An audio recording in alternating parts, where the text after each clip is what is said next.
having to have a serious dental maintenance. They go through a period of 2 or 3 years where it just seems like a lot of deterioration is taking place rapidly. Can you explain to us why that happens? No, I really wish I could. And that's a very interesting thing that you said that, because there are patients out there who, it's one thing after totally another. fine for years, and then all of a sudden, every time you see them, there's something going on. They've got caries, they've got decay, they might have a broken tooth. For some reason, they're breaking their back teeth or chipping their front teeth. With them to fix them up, and then a year or two later they go back to where they've been fine. And I wish I could explain it. I don't know. I mean, I wish I could explain it. Part of it could be what we were talking about earlier, the fact that people, if they are under a lot of stress, they can damage their teeth at night, and they'll come in and go, I don't understand why, but I've broken another tooth. But and teeth that have had root canals can be fractured in the middle of the night by a grinding or clenching habit. But I got to tell you, there's people who they're fine. Oh no, they're not. Oh yeah, but now they are again. And a magic formula for that. But I really can't explain it all the time for sure. What's your message to those people who feel they should only go to a dentist if they've got tooth pain? Well, there are a lot of people out there, and there's a lot of reasons why people are in that situation. All I can say is that by the time your teeth start to hurt, if you get a tooth pain, if you've got a sore tooth, I'm the guy carrying Oscar's it's much more complicated to repair and to bring them back to something normal where they're out of pain. And sometimes you might even lose the tooth. You might have no idea that you have periodontal disease, that your gums are really deteriorating in certain areas, or you might not have an idea that there's a decay that's growing at a quick rate that all of a sudden turns from being a relatively simple cavity to fix to a root canal or to a crown or to something bigger, or even to an extraction, which then necessitates either leaving the gap or filling it up with a bridge or an implant, something much more complicated. So what we always say is, if you're just leaving it to the point where your teeth start to hurt, it's probably going to take a lot more to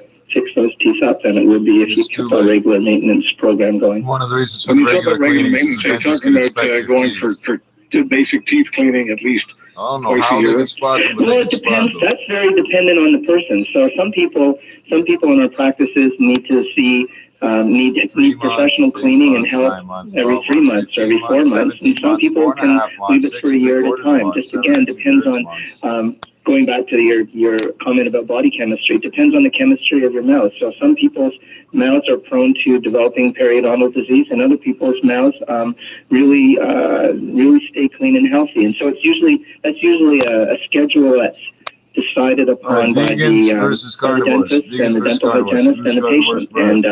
And so we have people who come for 3 months, 4 months, 6 months, or 1 year examinations and so if you're wondering, tooth maintenance, gum maintenance for it every 9 months.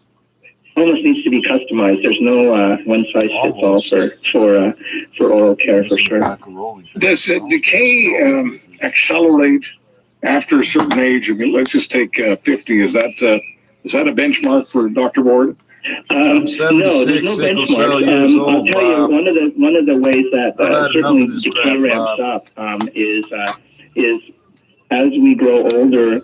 A couple of things happen. The gum recession occurs, and when the way the teeth are set up is the enamel covers the teeth to the gum, and then the gum covers the teeth down the root. And if for any reason you've worn your enamel away or the gum is receded, you expose the softer layer of teeth under the enamel called the dentin, and it tends to decay faster. So as we get older and as our gums recede, the roots of the teeth are way more susceptible to decay than they were when they were covered up by the gum. That's one thing. And also, as we age, our saliva output decreases, and the drier our mouth, the more prone to decay that we get. And so that's sort of two of the reasons why as we get older, we tend to develop more caries, particularly decay on the roots of the teeth, not so much in between the teeth, but in the roots of the teeth. And then unfortunately, that's one of the saddest things is when people go into long-term care, or they become too elderly to really maintain their teeth. It's so amazing how quickly the teeth break down just because. Dr. Bruce Ward, we're going to have to put the stop to it right there, and we'll continue this conversation down the road. Thank you so much, Dr. Bruce Ward. This is the best of Charles Adler tonight.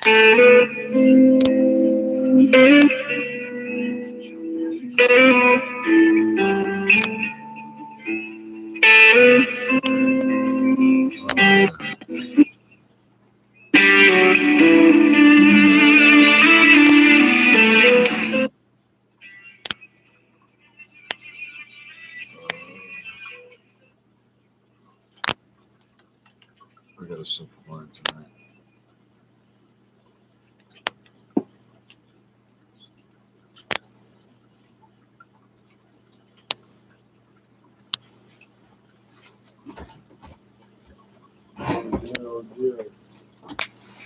I'm going to be drinking rainwater. This is no good. I'll be drinking that rainwater.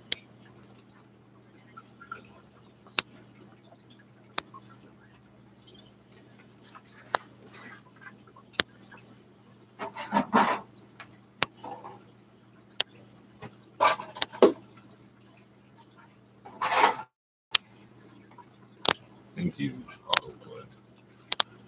I know.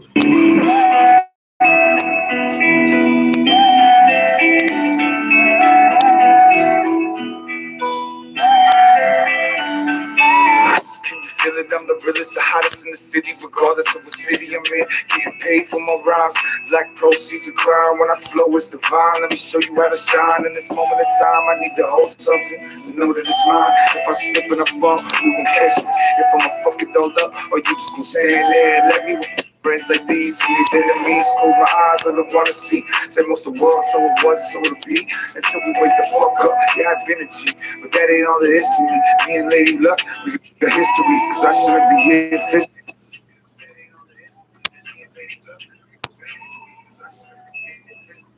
Oh dear, oh dear. So it wouldn't matter what I picked to play, something go wrong. Physically, don't even front. If I was gone, I know you'll be missing me. The reaper in the shadows with the sickle glistening. For as long as I can, I'ma leave them there waiting on me. And all this rapper suck, I know y'all been waiting on me. Yeah, mama used to do it, now the boys say the same shit. Putting other families through it, the streets get hectic. That's the only thing you were fighting when you in the corner flexing. Like you were Titan, any man come against me, I'ma smite him. Heard somewhere in the Bible it says we're built just like him. So we God-like, but we not like by God. All my dogs know there's no days off. How much do you want? How much will it cost to see it hurts less that you put the Bentley off? My life moves too fast, tell me how to hit pause.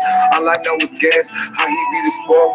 But to set it off, been a blast. I got hard times in the rear view. Something in the deck I cannot do. I got hard times in the rear view. Something in the deck I cannot do. In the rear view, something in the deck I cannot do. You had a hard life, me too. Don't worry, I got something in the deck we cannot do. Keep hard times in the rear view, something in the deck I cannot do. You had a hard life, me too. Don't worry, I got something in the deck we cannot do. I got something in the deck we cannot do. I got something in the deck we cannot do.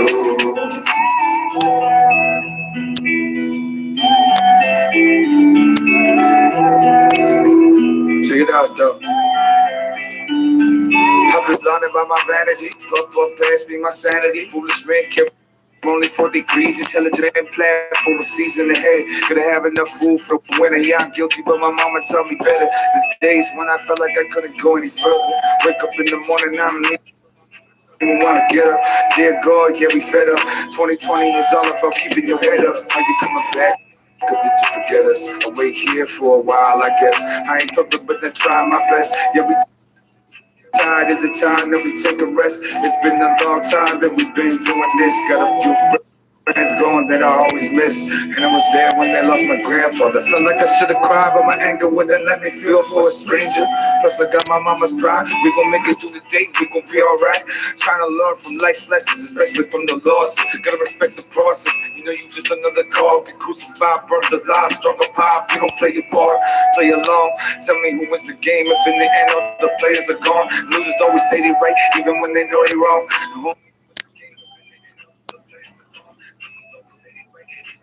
Come on. Jesus Christ.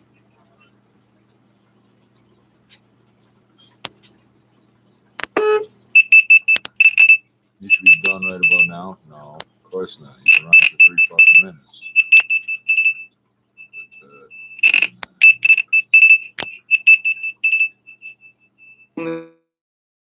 The real mistake is not learning from your mistakes, though. Like the face of a clown, the smiles of frowns. Sometimes you gotta paint them on. Split the crow's tongue so we can sing a song. Laying on my back, trying to count the stars. Something about the night sky.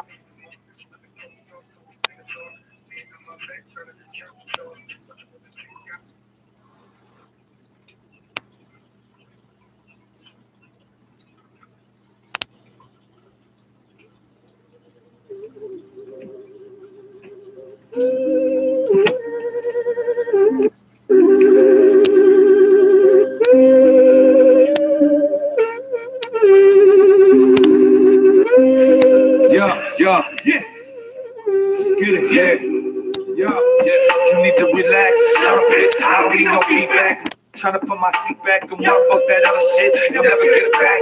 Rise like a phoenix from the ashes, like they said I never do. The ones always talking never got a clue. Who the fuck am I? Nah, who the fuck is you? Riding with my dogs. We just trying to get this money. You can put that on me and keep the artillery. If they cross me, then it's R.I.P. It's for my real thugs. The ones that squeeze the thorn and bleed just to smell the rosebud. In the search of finer things, maybe God will notice me if I blink. That's what it sound like when the pistols sing. Mama checking the obituary, so but she don't see me. She cry when they talk about the boy. I see me wake up some mornings and I don't want a baby. They say the criminal or gangster is all they ever be. Like there's nothing positive in me. I am positive you're not getting rid of me, at least not that easily. I just wake up and crush the day. In the rush to get paid to the devil, he can wait. I got people on my serve on the way. I just wake up and crush the day. In the rush to get paid, tell God to look away. It's everybody wanna see it, yeah. I just wake up and crush the day. I just wake up and crush the day. In the rush to get paid to the devil, he can wait. I got people on my serve on the way. I just wake up. Crush the day, in a rush to get paid. Tell God to look away. This ain't what you wanna see. Just wake up and crush the day. Yeah, they say home is where the heart is. But back home I was living heartless. We all hard-headed, trying to prove whose head's the hardest. If thugging was an art, you could consider me an artiste. Most my friends grew up not knowing who their father is. Nothing in their fridge, you can see they ribs. Yep, this is how we live. Coming from a place that had nothing left to give, nothing left to take. There's nothing on the plate, but I'm dreaming of a state. Everything is stake. I gamble with my life. Either 5 stars or behind bars. Lock the jaws, we're holding on. Pump up, pass it on, cause I'm from pain too. What I've been doing, what you've been through, what I feel you, yeah, it's true. Everything outside your window waiting to kill you. You think you know, but you ain't got a clue. Hear me, young Sherlock. Ain't no such thing as a search shot. It's a cold block, and I just want what you got. It's real talk. Don't make a scene, just give it up. It's how it is. Where the fuck I'm from? Where the fuck I'm from? Where the fuck I'm from, yeah. I just wake up and crush the day. In the rush to get paid, tell the devil he can wait. I got people on my serve on the way. I just wake up and crush the day. In the rush to get paid, tell God to look away. Is that what you wanna see? Yeah. I just wake up and crush the day. I just wake up and crush the day. In the rush to get paid, tell the devil he can wait. I got people on my serve on the way. I just wake up and crush the day. In a rush to get paid, tell God to look away. This ain't what you wanna see. I just wake up and crush the day. Yeah.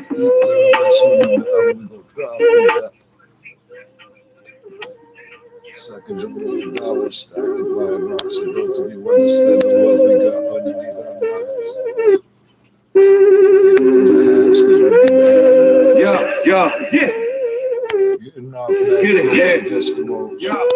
You need to relax. Bitch, I don't need no feedback. Trying to put my seat back, don't worry about that other shit. You'll never get it back.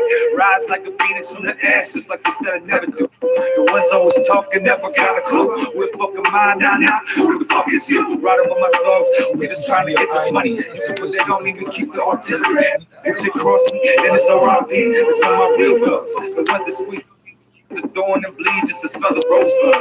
In the search of finer things, maybe God will notice me if I play. That's what it sounds like when the pistols sing. Mama checking the obituary, so she don't see me. She cry when they talk about the boy on TV. Wake up some mornings and now I'm on a baby. They say the criminal or gangster is all he'll ever be. Like there's nothing positive in me. I am positive you're not getting rid of me, at least not that easily. I just wake up and rush the day, in a rush to get paid. To the devil he can wait. I got people on my serve on the way. I just wake up and crush the day, in a rush to get paid. Tell God to look away. Said, what you wanna see? Yeah, I just wake up and crush the day. I just wake up and crush the day, in a rush to get paid. To the devil he can wait. I got people on my serve on the way. I just wake up and crush the day, in a rush to get paid. Tell God to look away. This ain't what you wanna see. Just wake up and crush the day. Yeah, they say home is where the heart is, but back home I was living heartless. We all hard-headed, trying to prove whose head's the hardest. If thugging was an art, you could consider me an artiste. Most my friends grow up not knowing who their father is. Nothing in their ribs, you can see they ribs. Yep, this is how we live. Coming from a place that had nothing left to give, nothing left to take. There's nothing on the plate, but I'm dreaming of a state. Everything is stake. I gamble with my life, either 5 stars or behind bars. Love the dogs, we holding on. Puff up, pass it on, cause I feel pain too. What I've been through ain't what you've been through. What I feel you, yeah, it's true. Everything outside your window waiting to kill you. You think you know, but you ain't got a.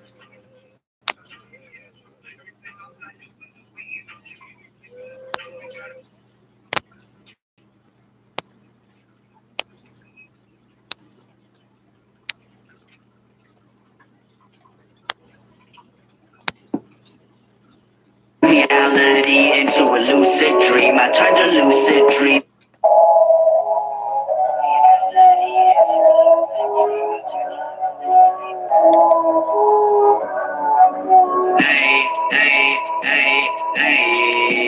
Hey, nothing on my wrist, nothing on my neck, nothing on my fist. It's all on my chest. Don't you get the gist? I got the confidence, don't need a brand on my chest. It's not the same at all. You know, I watched the movie Tenet in the theater. We had a brief opening where theaters had been closed in Western Canada, and we had an opportunity for about 5 or 6 weeks I'm pretty sure to go to the theater, and I saw Tenet. Now, Tenet is a very, very challenging movie. Challenging to watch because it's complicated, and it's got a time travel element. Very interesting film. I watched it there. I absolutely loved it, and I. Of course. Need. Only how do I explain to a person like you that some men don't wear a price tag? Those characters. Watching it at home on the home theater, just not the same, Charles. No, it's not.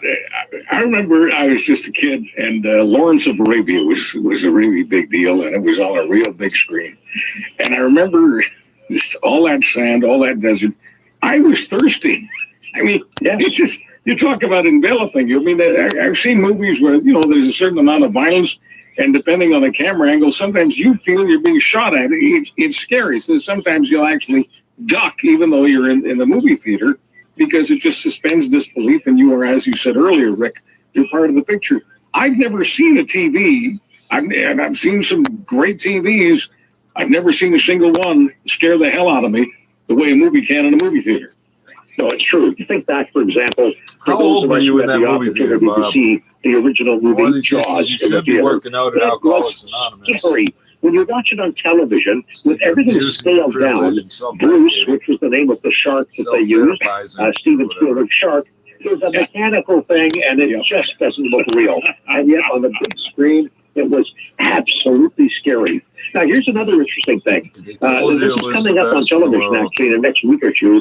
Wow, this is horribly doesn't it? For fans and a large amount of money to the city that hosts it. The newsroom's Peter Goffin told us more about Major League Baseball's decision. You don't get anything for hosting anything.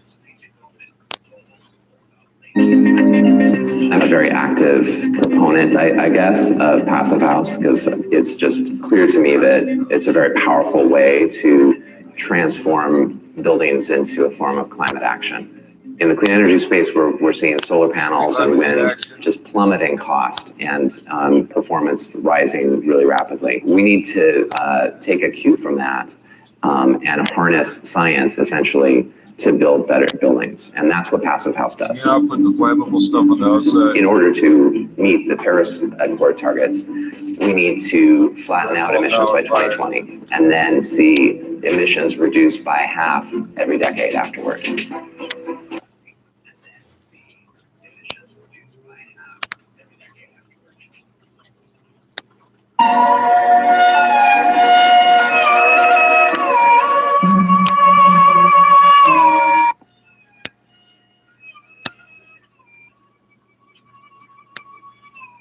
So that's a thing I'd like to, make it clear here, because then in real life you would be able to understand that sometimes 真的 would be.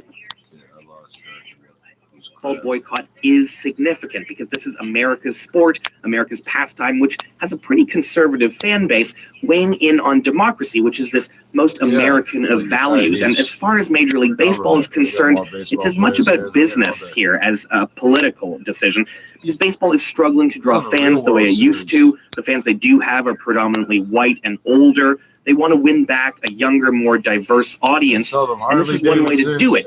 American sports leagues have not traditionally been political, but after the death of George Floyd last year, pro basketball players were really vocal about their support for the Black Lives Matter protest, and young, progressive, socially aware fans started looking at other leagues saying, well, which side are you on?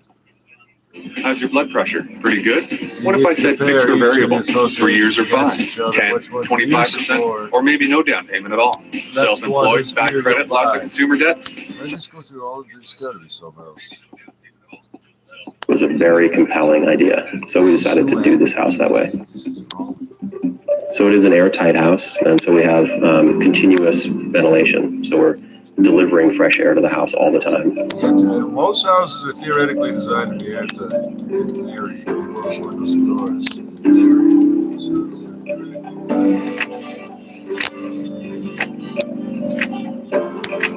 Might be a little challenging to film in here. So this is the heat recovery ventilator. It's bringing in incoming fresh air from outside, and it's filtering that air.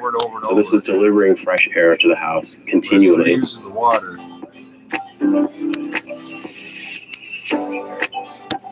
Is it heat recovery ventilator or energy recovery ventilator?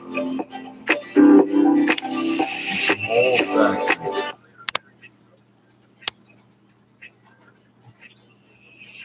It's an air conditioner mounted sideways is what it is. Well, that doesn't work. Subaru's all-weather drive event with great rates on 2021 Subaru Foresters. Shop safely at your local Subaru dealer. And really taking off across the Northeast and across the United States. What we are doing here in New York, we're trying to create a market to do very deep retrofits of existing buildings. The first piece of the equation for me is really reducing the energy we consume. Once you reduce the energy you consume in your building by 50, 60, 70%, then it becomes much easier and possible to meet that energy demand with renewable energy, be it solar, be it wind farms. There's a real possibility that Passive House could scale up quick enough to create a zero net carbon built environment by 2050, which is what we need to do. I'm sure it was the same thing when the first houses had to be plumbed and have electricity. Oh, this is a stupid idea, and we're never going to be able to, it's too expensive. Global News believes in a greater Toronto. Weeknights at 5:30 with Alan Carter and Farah Nasser. I want to thank Global News for being there for us. I have sleep apnea and use a CPAP machine. I like the benefits, but worry about disinfecting it properly. If you're concerned about cleaning your CPAP mask and hoses, why not try Dr. Les Premer's custom-made oral appliance? It's comfortable, portable, and easy to clean. Find out more at dentalstoringsolutions.ca or call Dr. Les Premer at 416-224-9998. That's 224-9998. I'm Dr. Les Premer, and I'd like to give you and your family a good night's sleep. Hey, Cuckoo. What do you tell a teenager about cannabis? Le delta du fleuve Sénégal est une région vraiment essentielle pour beaucoup d'espèces. C'est un site exceptionnel tant au niveau de sa diversité en nombre d'espèces, mais surtout aussi ce qui est le plus impressionnant, c'est les concentrations d'oiseaux qu'on a ici. Les oiseaux sont des ressources partagées. Une partie de l'année, ces oiseaux sont là. Une autre partie, donc, ils sont dans d'autres lieux. Donc, nous devons quand même de protéger donc, leur site qu'ils traversent.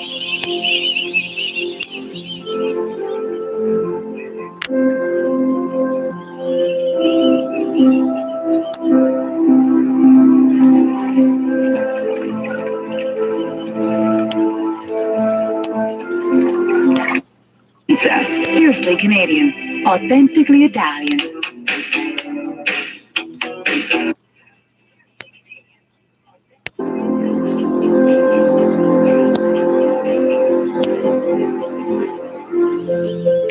Ici au Parc National des Oiseaux du Djoud, return people to a routine They we think explain how the recovery that ventilator will works. give them a great deal of happiness that they have been missing. Look at the Rick birds. Forchek is a movie and TV critic and commentator. Rick, do you think we're making an assumption that may not be accurate? Do we think that people will get so used to just being at home and watching their movies streamed, No one's going to go to work etc., ever again, but fucking that they will not be motivated to go back to the theater when the doors fly open? Yeah, well, Charles, the fact is, if I really knew the answer to that, I'd be making way too much money to be sitting here talking with you tonight. However, to speculate, let me draw your attention to what happened over the last few days in South Beach, Miami. Look at the crowds. That's a demographic that, had they had a choice, could have gone to a movie before they set out to have good fun for spring break. I think it's a demographic thing, and I think that the younger people, and I would say younger is 40 and under, those people, when theaters reopen, are going to be the ones lined up to go first. Older people and older demographic might feel some trepidation, although I have to say I'm part of that demographic, and having been to a couple of movie theaters when they were open during COVID, I never felt safer. My wife and I felt very, very comfortable. Cineplex were the theaters that we were attending. The way the staff dealt with us, I've never felt safe. Don't you know a guy like this? Sounds like he's about to sell you a carpet cleaning machine or something. Everything was so well done. Never we didn't have any trepidation at all. So my belief is we will go back to the theaters. I think it will be a younger demographic at first, and eventually we'll all start to filter in. Now, this is an interesting thing. There have been a couple of animated feature movies in the United States, primarily released in theaters. One of them is The Croods. This is an animated film that has been released to home video and to theaters at the same time. It was 4.5 months old, and yet every single week in theaters in the U.S. it's bringing in $2 to $3 million. So that shows one of two things. Either there's a real appetite for people to see the movie on the big screen, or there are still parents who want to shut their kids off for a couple of hours to get rid of them while they go and do something else. But in any case, this is working out. So movies aren't dead, and I think that they'll be back, and I think they'll be back, if not with a vengeance, with a slightly different business model. And when we look back on COVID, we'll look back at the times when we couldn't go to theaters. We'll be so delighted that we can go again, Charles. Now, Rick, you talk about the over 40s will be later to the party than the under 40s, and I get that. But isn't it true that over the last 20 or 30 years, many of the over 40s have chosen to go to movies less and less and less, and some haven't been to the movies in years? Do you think that they will ever return, or is that basically lost business, lost for life? Yeah, you know what? That's a very good question, and I think that in part, and one of the things I hear a lot, because I spend a lot of time in movie theaters when they're open, one of the things that I hear a lot from people of that demographic is, I can't stand being here because all of these people around me think they're at home in their living rooms, and they're talking to the screen, they're talking with one another, they're checking their cell phones. Nothing worse than a cell phone lighting up in a theater when everything's dark, as you know. So I think you're right. We may lose a significant part of that demographic, but one of the things about demographics is that they're like appetites. If you spoil one, there's another one coming up right behind you, to coin a Jerry Seinfeld line. So there'll be a whole new bunch of people right behind this group as they channel off and choose not to continue to go. That's my opinion, Charles.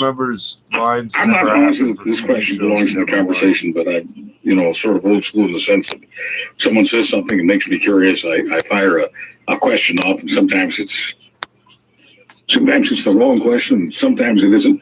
I just tell everyone there's no such thing as a wrong question. If it stokes your curiosity, go for it. So I'm going to go for it here. Is it possible that we're living in a time when many of the over 40s simply do not want to be around younger people? And it's one of the reasons they stay away from the theaters for whatever. Europe, but they've also managed over the past week to vaccinate tens of thousands of people from neighbouring countries. Our Balkans correspondent Guy Delorme has this report from the Serbian capital, Belgrade. He's running across the border and stabbing people and running back.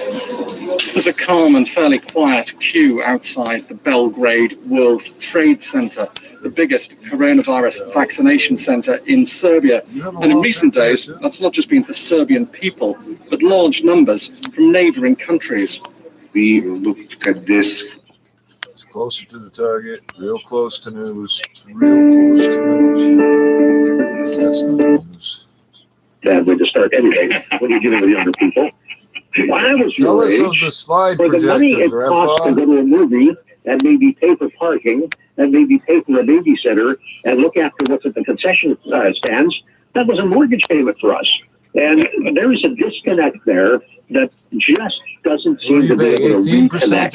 So I think you're right. I think that there's a very, very significant lift between those two generations or those two demographics. You're one of those people paid more and more, and the price to value kept going down, and the mortgage kept going up. It's not the boomers. The future of the movies is what's coming up behind us, and I think that's what will save everybody when it comes to the box office, Charles.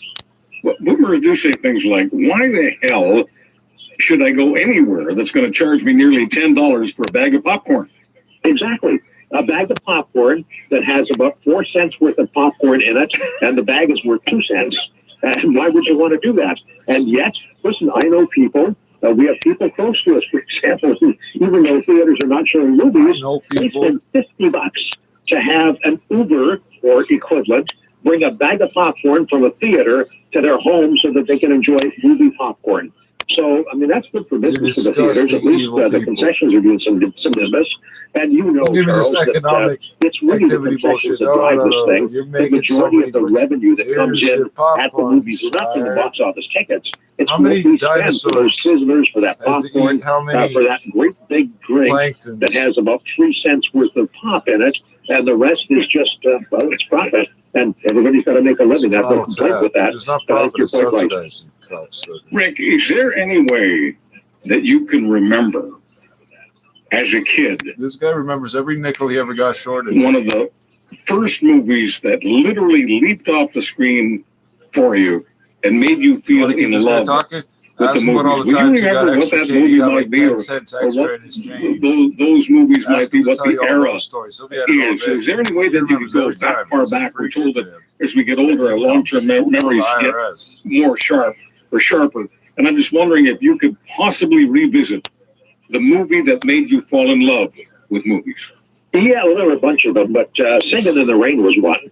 I remember seeing that at the Avenue Theater in Edmonton on a Saturday, so it was already kind of in second run. But what an incredible film. I just couldn't believe how amazing this movie was, with the music, with the dancing, with all of the things that went with that. And I used to go to the movies every Saturday morning, 35 cents, 15 cents would get you in, and the balance would get you popcorn and a drink. And you know how that works. I loved all of those movies. There were Tarzan serials. There were all kinds of serials that they ran prior to the movie. But I remember probably best of all, Demetrius and the Gladiators, which was the sequel to the movie The Rope. And I was a young kid, but that movie Caesar was in there live. He played himself as a cameo. Spectacle. And I thought, this for me is where I want to be, watching this kind of thing happen, because it's so real, and I was in that movie, Charles. Rick Forchuk, thank you very much for making us relive some great memories, taking us to movies, giving us a little bit of nostalgia, a little bit of sampling of what the future is about as well. Let's hope that you were in that movie, passes, eh? There's 6 more hours of your day. Just knock off the second half of that Thank you so much for this. Looking forward to our next visit. Jello if you sit there and listen Charles, long look forward to it too. Bye-bye. This is the best of Charles Adler Tonight. It's lime. You can't eat it. It upsets his ulcers. Led to Ukraine closing its borders in March, denying entry to many foreign visitors, including couples eager to collect their baby. Just fucking hell, we go over this story. Ukraine closes borders. Olena Umanets and her colleagues have their hands full these days. We look after each baby as well as possible. They are caring for about 100 newborn babies stuck in this hotel in Kiev. Who's out there paying to have some test They were tube carried to babies term and not by picking them Ukrainian up? surrogate mothers for You their gotta pay up biological front for parents that. in other It's not like countries. you have to have the money when you go But pick it then up. You have to Ukraine pay imposed a up front. ban on foreign visitors because of the coronavirus crisis. There's a whole generation of abandoned orphan test tube babies. It began in March. We suddenly had children, but no parents, after the borders were closed and the parents couldn't come and pick them up. We look after the babies day and night. We try to be like parents to them, You don't just do even it though during that's business impossible. hours? You get like banker's hours. When video of the babies was released recently, it drew the world's attention to the scale of commercial surrogacy in Ukraine. This woman, we'll call her Natasha, is working as a surrogate mother. She usually lives with her parents in a country village. She has 2 children of her own, is divorced and otherwise out of work. Her dream is to have a home of her own. This will lay the groundwork. I will have my own 4 walls and a roof over my head. I will find a job and build myself a house. She is spending the final weeks of the pregnancy with another surrogate mother in Kiev. The surrogacy Agency, yeah, this agency. The job is so perfect for me. I had a career breakthrough. I would have never found this job if it wasn't for ZipRecruiter. With ZipRecruiter, we've hired everyone from accountants to project managers to field scientists. With ZipRecruiter, we get hiring results. See why 4 out of 5 employers who post on ZipRecruiter get a quality candidate within the first day. ZipRecruiter, the smartest way to hire. And now you can try ZipRecruiter for free. That's right, free at ZipRecruiter.ca/Canada. That's ZipRecruiter.ca/Canada. ZipRecruiter.ca/Canada. WiseTech Group offers a one-stop solution to the IT needs of your business. A proactive approach to providing reliable managed IT services. WiseTech Group offers migrating to cloud solutions. Talk to WiseTech Group today about security and backup. With unparalleled service from their help. Which is made by the same team for now, though. Thanks for listening to the program. You're welcome. You don't sell ads. When you can't listen or don't listen. Distribution of the BBC World Service in the United States is made possible by American Public Media, producer and distributor of award-winning public radio content. You're just a weirdo with a microphone. American Public Media, with support from Provar, helping enterprises build robust, scalable, and repeatable end-to-end automated tests to manage risk and reliably deliver Salesforce releases. More at provartesting.com/managing risk.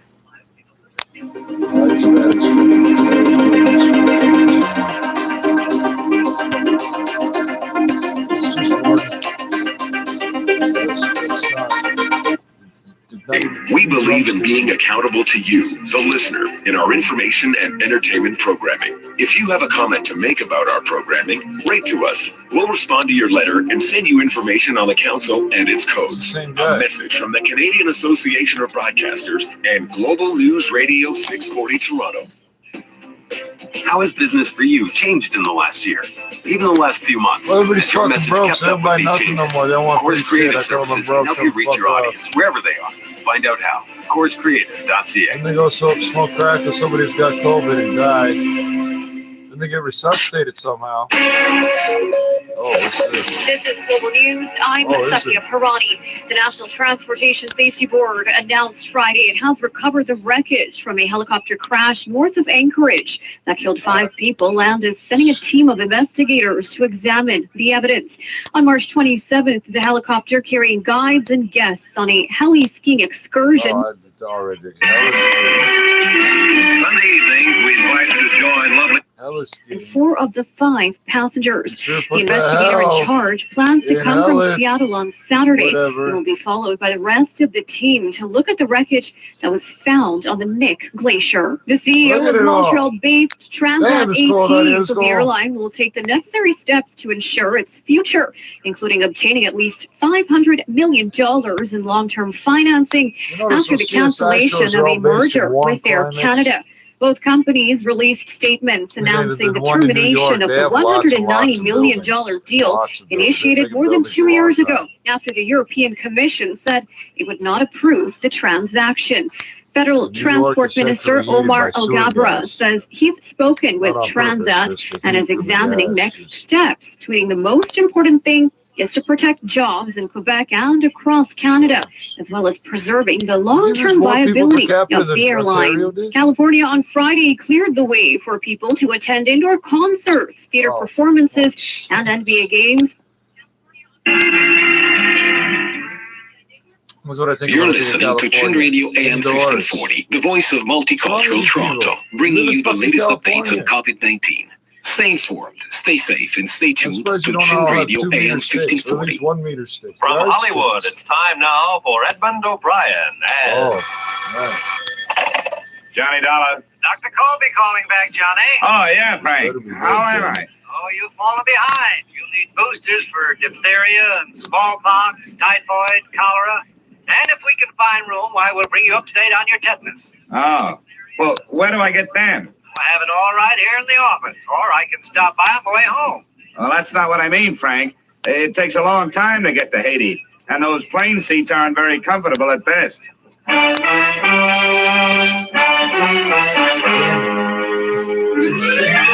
Edmund O'Brien, in another transcribed adventure, the man with the action-packed expense account. America's... Chuck, do you have angry callers, Chuck? No angry callers. Bus crash in Saskatchewan. What happened to the security guard that watched the old lady get beat up? 4 Humboldt Broncos like the worst security guard in the world. Captain Caleb Dahlgren. He has come to accept the reality that he will never be cleared to play competitive hockey again. Oh, this one again? You're about to hear his voice in just a few moments. We might. He's got a book. It's a memoir. It's called Crossroads. It goes on sale in just a few days. But it's made out of polyvinyl. A heartbreaking realization. His life has taught him to accept the things he cannot change. Being told that you cannot do something is always difficult. Dahlgren has recovered. Of the online world. And in this special series, the Anti-Vax Files, we're asking a question. Scientists have been saying from the beginning of the pandemic that only vaccines will end it. So why have we seen an explosion in anti-vaccine material online throughout the past year? Part of your solution, but you're not doing anything to stop this. Because he is an only son. Finally, the last 2 days talking about they ventilation. live in the province of Homs. Aerosol like so much of the country, it has been devastated by the war. Reconstruction is an enormous challenge. We're going to the reconstruction business. Which is reconstruction. Millions of men either fled or were killed. Others are still in the army or militias. Preventative reconstruction. Without women in the workforce, Syria would collapse. Thousands of power pylons have been... Point is this. Ralph Gordon, at last report, is dying aboard his yacht at Port-au-Prince, Haiti. And you don't need me. You need the Mayo Clinic. I hesitate to even mention this in the presence of a sane man. But from everything we can learn, young Gordon is not dying from any known malady. He's dying as a result... Oh, it's pure nonsense. He's supposed to be dying as the result of voodoo curse. Now, anybody with any... All right, wait a minute. Where'd you get your information? From his older brother, Thomas. He's a doctor. He's down there in Haiti with Ralph. Now, I want you to go down and debunk this thing, Dollar. Find out what's wrong. Why, any sane man knows there's no such voodoo. You don't believe in it, do you? No. No, not unless I see it work. Expense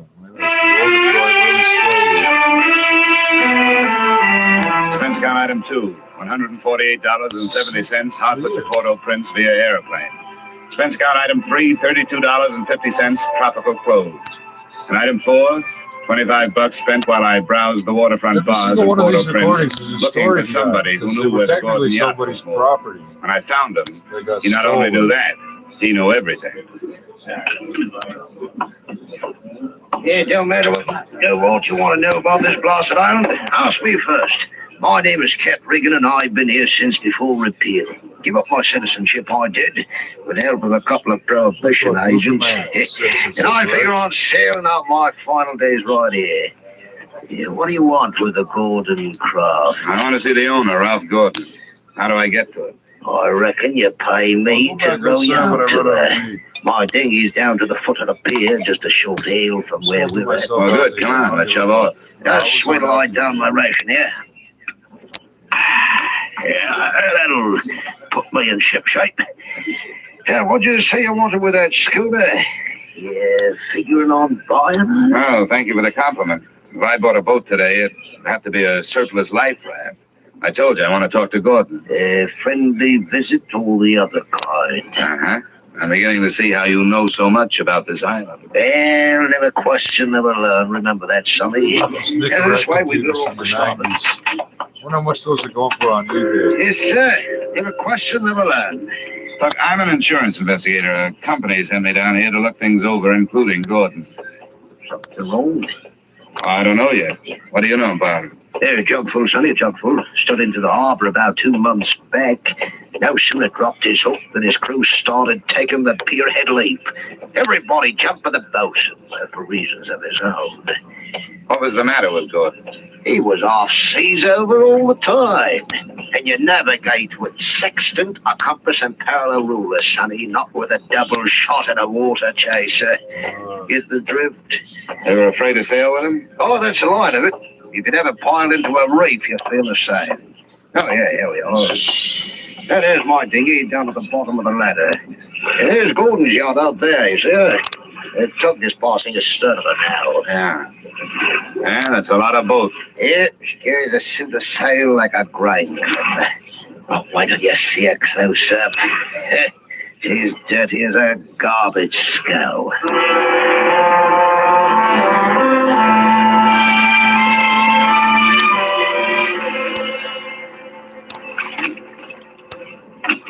Right, you're here now, Sonny. You're close enough. Hey! Anybody aboard? Hey, aboard the yacht. Anyone home? Yes? What do you want? The ship was dirty. I didn't notice. It may have had good lines, too, but it couldn't have touched what stood still at the rail, wearing clam diggers, an off-the-shoulder T-shirt, and a Caribbean tan. There's a trim old for you. That'll be his wife. Can I come aboard? Who are you? What do you want? I'm Johnny Dollar from Hartford. I want to talk to Ralph. Oh. Why, yes, then. I guess you'll have to come aboard. Yeah. I'll swing the stern into the ladder. There you be. Steady now. Okay, Cap. You wait for me, huh?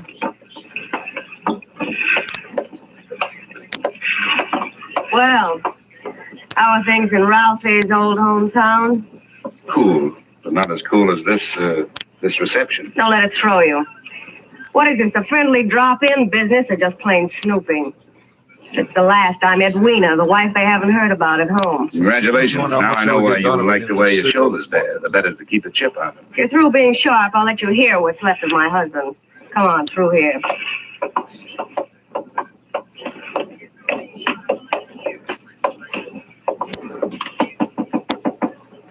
Hey, Ralph. You got a visitor from Hartford. Get away from this cabin. You gold digging little chiseler. You take your business with you. Well, there you are, chum. It's got the door locked. It'll stay that way till he runs out of wine. You heard enough? Yes, enough to know how you acquired your charming attitude. Forget it. I walked into it with my eyes wide open. Let's get back out on deck. The light's better for throwing barbs at each other. Sure. Sounds like fun. Well, do I have to help you off the boat? Not until you help me by answering some questions. I'm an insurance investigator. I was sent down here by the company that holds a policy on your husband's life. What should I do? Faint? The story they got was that Ralph was dying from some kind of a voodoo curse. They don't believe it, neither do I. Why not? It might be true. Oh, some old guy, they call him Papa Luau, came out to the boat. He yelled some things at Ralph, and when Ralphie threw a bottle at him, he swore he'd put a curse on him. Hey, how did they hear about it back in Hartford? Ralph's brother, Dr. Thomas Gordon, told them. You know him? Yeah, we hate each other. I wonder why he'd tell them. Well, maybe because he thought somebody who'd be better off with Ralph dead was using Papa Luau's curse as a cover-up. How would you stand as his widow? Get off this boat. Get off. What's the trouble, Eddie? Oh, Em. Yeah, come here, will you? Who's the boarding party? Just get him off, Em. Sure, honey. Well, mate, do you walk in or dive? Save your strength for the last scene, Goliath. I was just leaving.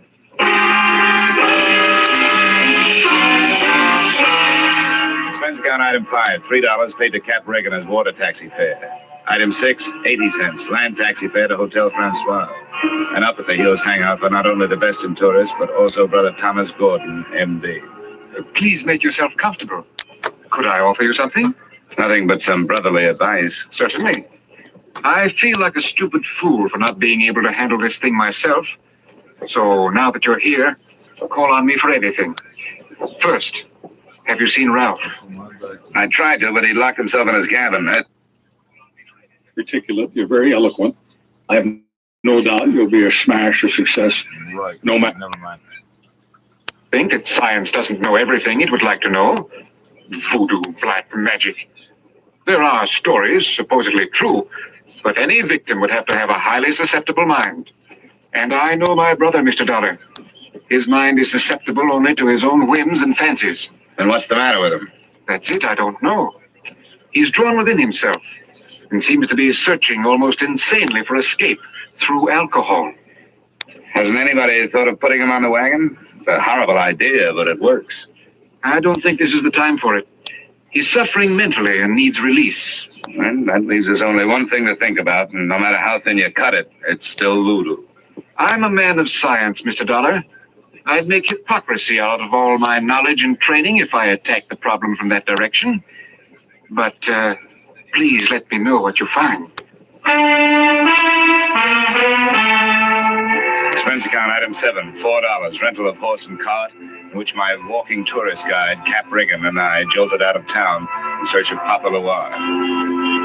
Something made me feel like I was riding my last mile in a tumbril en route to the guillotine. The moonlight was fighting a losing battle against an army of storm clouds that was sweeping in. And then to make it worse, I heard a drum. Hear that, Sonny? Yeah, sort of a tired Gene Cooper. Means we're getting close to Papa's quarters.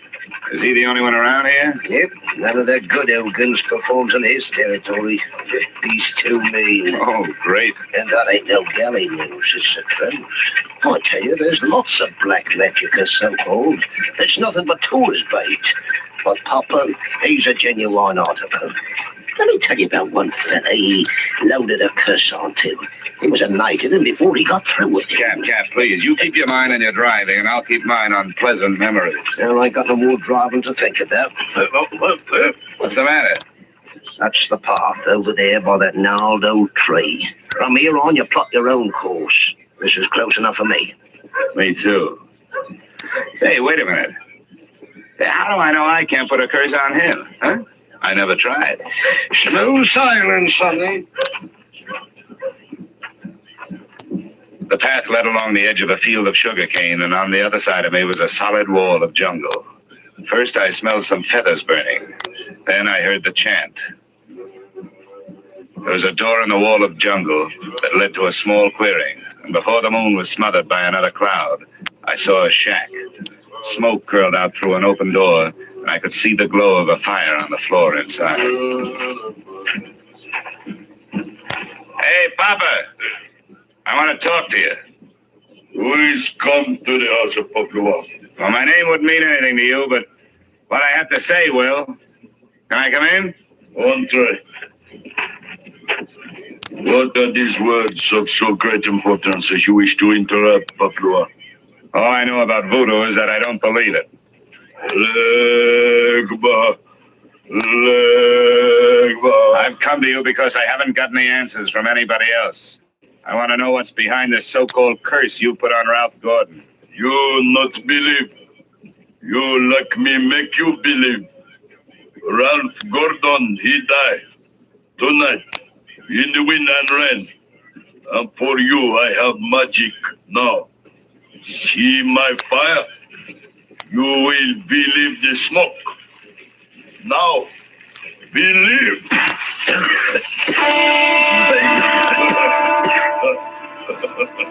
I couldn't see what he'd thrown onto the fire. He'd reached behind him for it. But when the smoke from it whirled around me, it seemed to grab my throat and squeeze. I stumbled back through the door. I hadn't believed in voodoo when I'd come in. But going out, I wasn't so sure.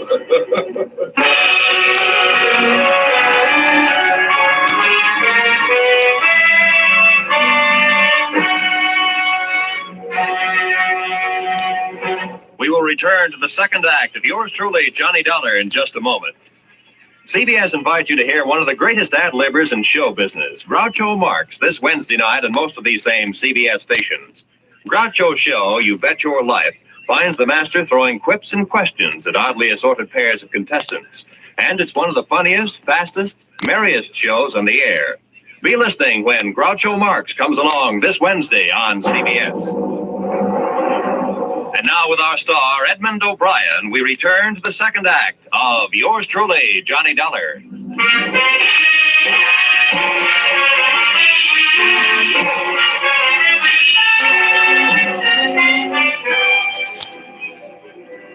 My throat burned. I staggered around in the heavy jungle air. When I could breathe again, I gulped in enough to lift the Graf Zeppelin. When I got back into the shack, he was gone. He hadn't left much of what he'd smoked me out with, but he'd left enough. A few shreds of photographic film on the dirt floor. And film made of cellulose and nitrates not only takes pictures, it puts out nitric oxide and nitrogen dioxide when it's burned. A combination that would live up to the demands of any gas chamber.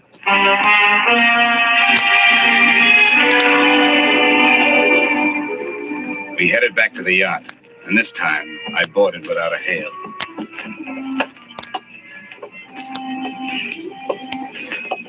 I'm telling you, Lem, we can't go on with this. Well, this time, you haven't changed your heart. Well, that's what happened. I'm not so sure that makes any difference.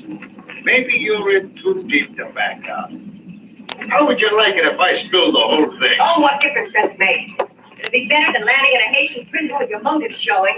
Think it over, Angel. I'll be in my shack when you make up your mind. Damn, how wrong you can be. See you later, huh?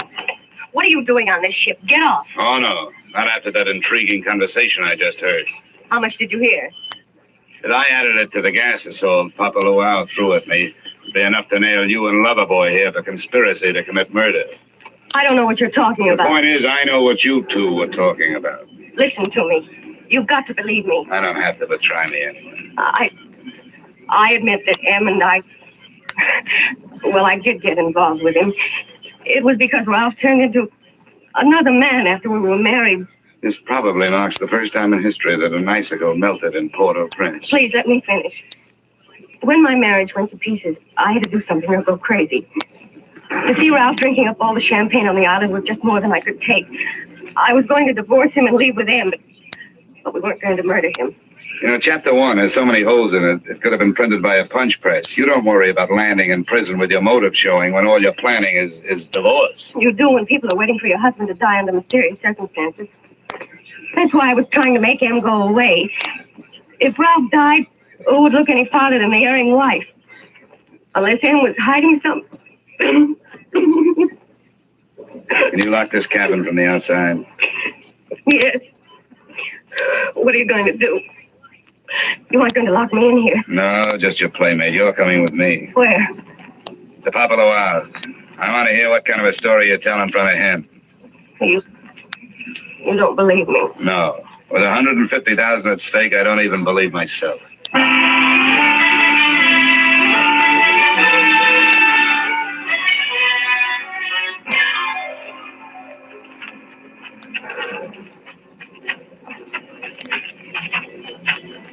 there's the shack. You go in first. May not be heroic, but it's the best way I can think of to catch his reaction when he sees it. Come on, go ahead. Go on in. Who is it come to Paplua's door? Who are you, woman? Well, Mr. Dollar, are you satisfied? Not quite. And you did not believe. Why you are here? You wish again to see the power of my smoke? Let's just drop the act, Papa. I know what you threw in the fire. What's my bokor smoke? You not yet believe? A good man from a police laboratory can sift enough out of those ashes to know it was film. What is this you say? I say that I've got enough on you, you old fake, to put you in the local pokey. Oh, dare speak Dutch to Papua. And that's where you're going to go if you don't cooperate. Now, that's a promise. What is it you want? Did somebody put you up to this cursed business that Ralph Gordon is supposed to be under? A man of your race. Now go. That is all. It's not enough. What was his name? I not know the name. What did he look like then? My eyes were closed. Come on. I'm taking you into town. I'm going to have to drag you by the hair. No, don't touch me. I will tell you how this is. It is true. I do not know the name or the face. He come to me. He ask me when comes next rain and wind. I tell him last night. But it's tonight. The storm come with the seat. He tell me he needs storm to close portholes in the ship. He say, if I bring this curse, I will be best organ on 80 because it kill what man? That is difficult. That is all. Now you go. How about the film for the fire? Did he give it to you? That is true. Not long before you come. Well, get rid of it, Papa, before you lose your license to operate. You go now. Papua will be alone. Go now. All right, Mrs. Gordon, all right. Let's not stay for the music.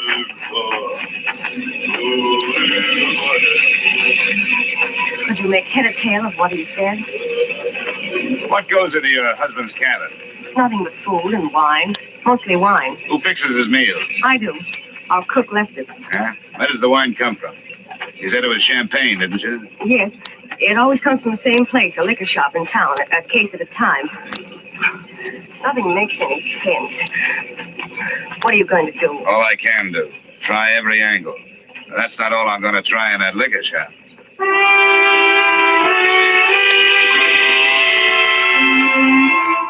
Expense account item 8450, 2 quarts of rum, the purchase of which helped loosen the tongue of the proprietor who had been supplying Ralph Gordon's champagne.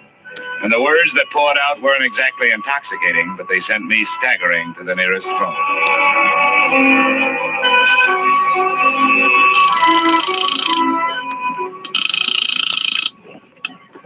Yes, hello. Dr. Gordon, this is Dollar.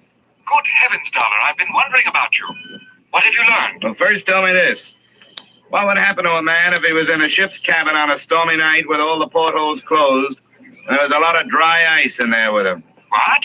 What was that? A small room, no ventilation, a lot of dry ice. A lush, maybe passed out. What would happen? Good Lord. Dry ice is solidified carbon dioxide. If enough of it evaporated into the room... The lush would not be bothered by a hangover the next morning because he wouldn't wake up, right? Exactly. The gas, although not toxic, would force the oxygen from the atmosphere, and the result would be asphyxia. What are you getting at, Dollar? Well, that curse your brother is suffering from is very scientific. The champagne he's been getting has been chilled by dry ice, about 5 pounds per case. One went out just before the storm broke. Good Lord. It may be just coincidence, but Ralph's wife and that bosun... Yeah, I know. For a bosun, he'd make a very good chemist. They sent for a pull motor. If it's too late for your brother, maybe I can use it.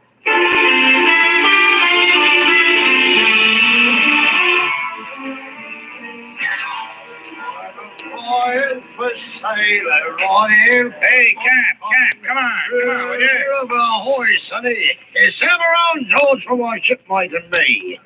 This is rum weather, sonny. Never mind around. You gotta roll me out of that yacht again. What? In this weather? I wouldn't ask old Neptune himself to set out on a night like this. Come on, Cap. I'm in a hurry.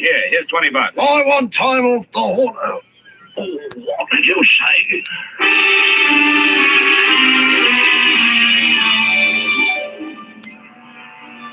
I didn't think it could rain any harder than it had been, but it did.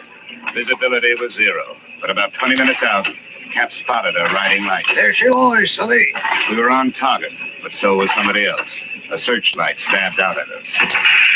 Hey, this sounds like Prohibition days. Who's giving us the broadside? I can't tell. I'll lay a pelican hook over his head if I get my hands on him. Oh, Cap. I got my left leg. Get down the bottom, Cap. I'm going over the side.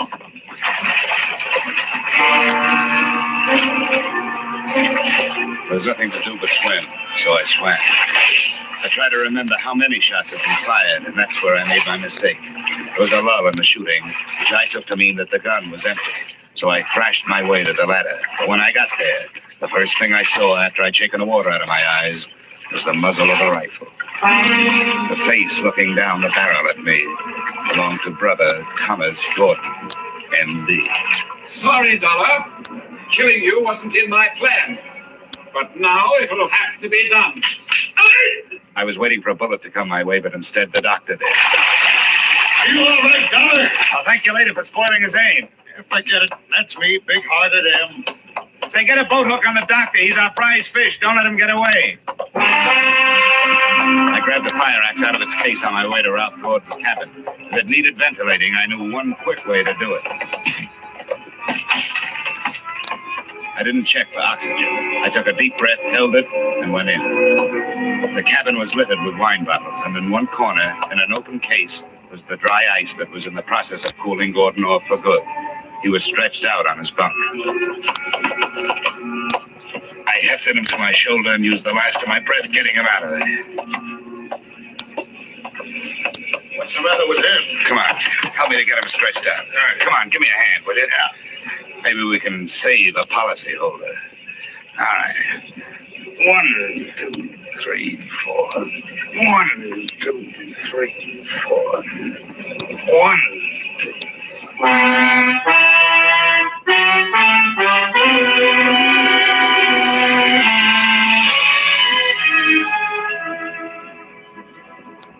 Expense account item 9, $30. Cover charge at a hospital, where I put the revived Gordon under the care of a doctor, not his brother.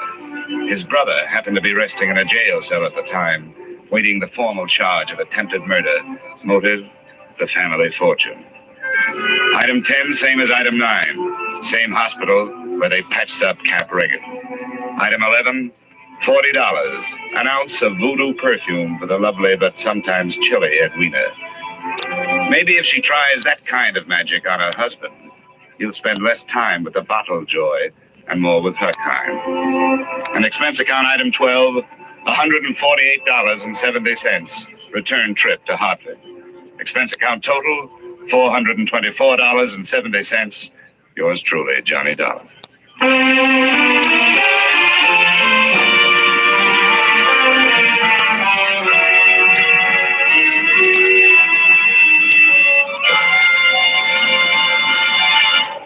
Yours truly, Johnny Dollar, stars Edmund O'Brien in the title role and is written by Gil Dowd and David Ellis, with music composed and conducted by Lee Stevens.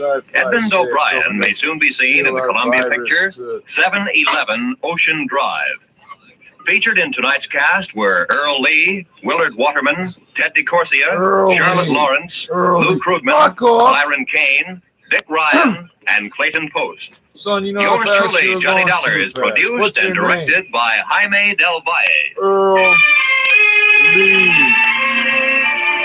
Was that the General Lee's first name, at the same Earl? time when, from Hollywood, Edmund O'Brien returns in Brother another Lee, transcribed adventure of Yours truly, Johnny Dollar. Your cousin Casual, Lee. Your half-sister Sirius, Lee. You fucking messing with me, Earl Lee. That was an incredibly clear recording. I'm sure we heard a much shittier recording of this like 3 months ago.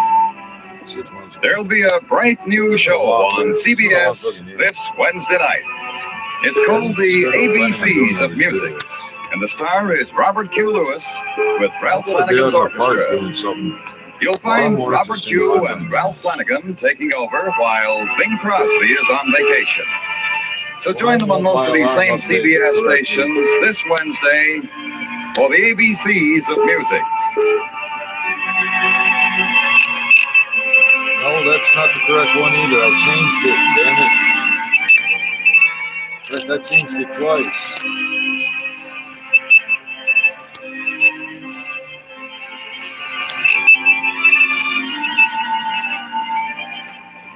Beginning next week, yours truly, Johnny Dollar, will be heard at this same time on Thursday nights.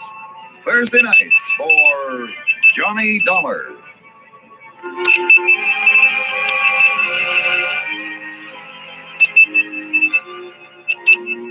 This showing case counts could top 6,000 a day by the end of the month without intervention. Health experts, meanwhile, say fast-paced changes on the use of the Oxford AstraZeneca vaccine can be confusing, but they're actually evidence the safety system is working.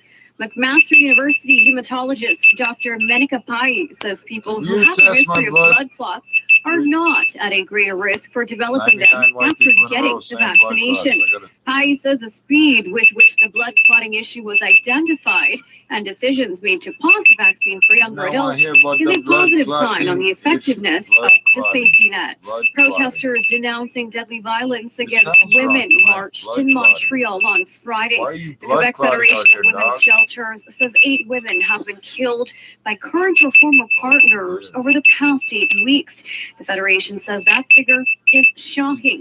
Also noting the province tends to record 12 femicides over the course of a normal full year. The rally that stretched more than 6 city blocks at times was one of 20 scheduled to take place in Quebec. Prosecutors in Taiwan have questioned the owner of an unmanned truck that rolled onto a rail track and caused the country's worst train disaster in decades that killed 51 people and injured 146. There are no charges. Holiday weekend on Friday when it smashed into the construction truck that slid down a hillside above the tracks. Many passengers were crushed.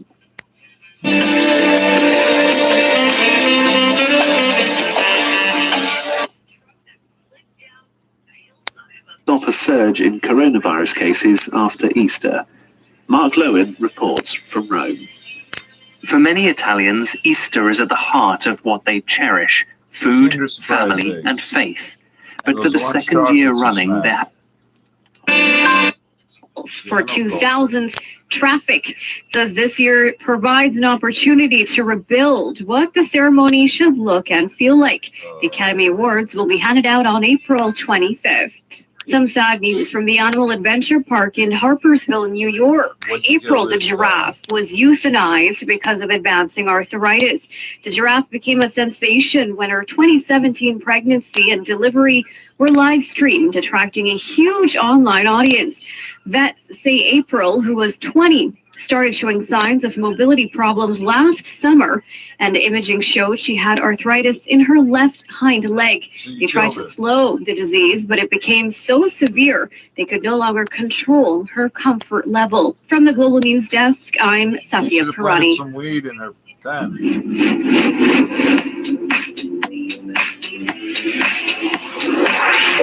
We're pulling it all night.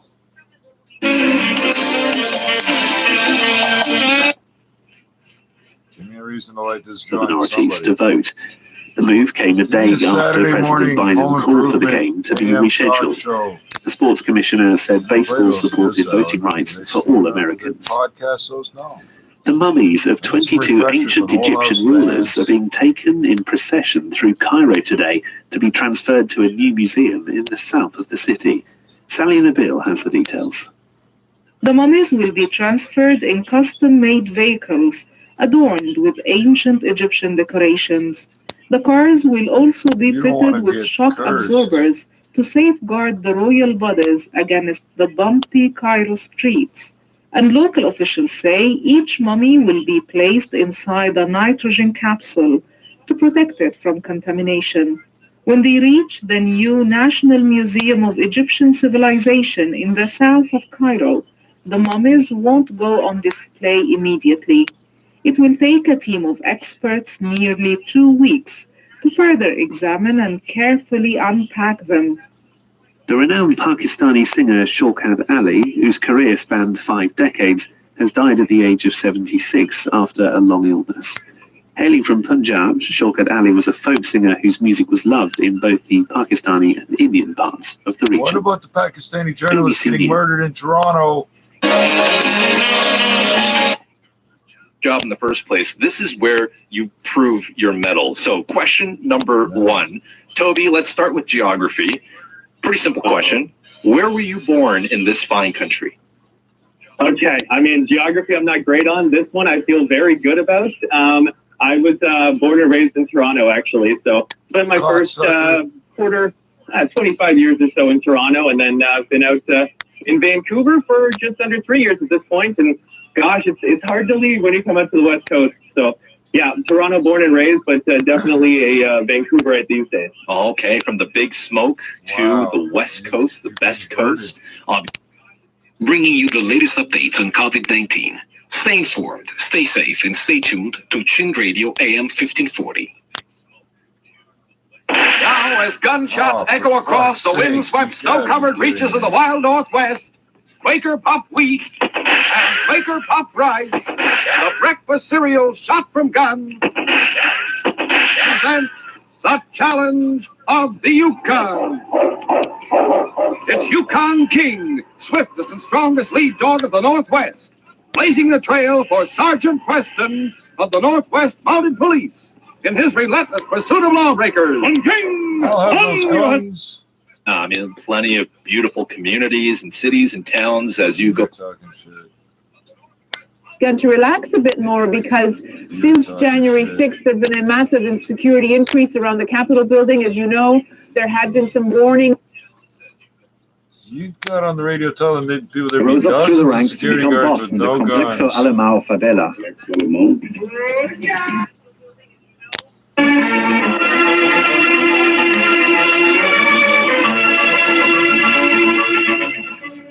You fellas and girls know a good food when you taste one. And here's what's so good about Quaker Puff Wheat and Quaker Puff Rice. They're made from only the premium grains of wheat or rice. And these choice, flavor-rich grains are shot from guns, actually exploded up to 8 times normal size to make them bigger and better tasting. Yes, they're crisp, tender, delicious. Just see how good they taste tomorrow morning. Treat yourself to Quaker Puff Rice or Quaker Puff Wheat.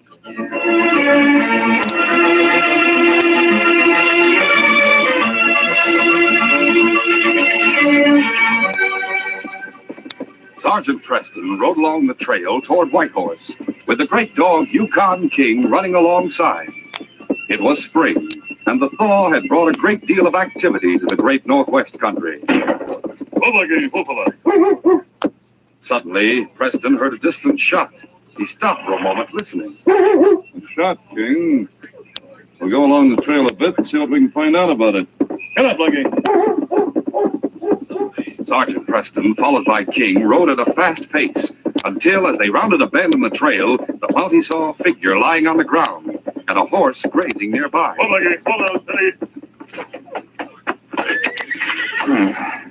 Not dead, King, but he's wounded and unconscious.